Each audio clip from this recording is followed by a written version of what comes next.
Ինչ կապ ունի Նիկոլի հետ, դա չի կարող նորմալ լինել։ Ինքը առնվազն աննորմալ է, ինքը առնվազն հակահայ է,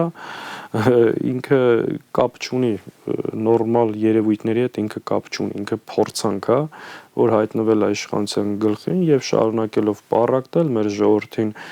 մանիպուլացնել, ստով կեղծիկով այս ամեն ինչ իրականացնել։ Իմիջիայլոց արդից օգտվելով ասեմ, նաեւ երբ որ մենք հենց հարձակումը երբ որ սկսեց սրբազանների նկատմամբ եւ օրինակ Բաքրատ սրբազանի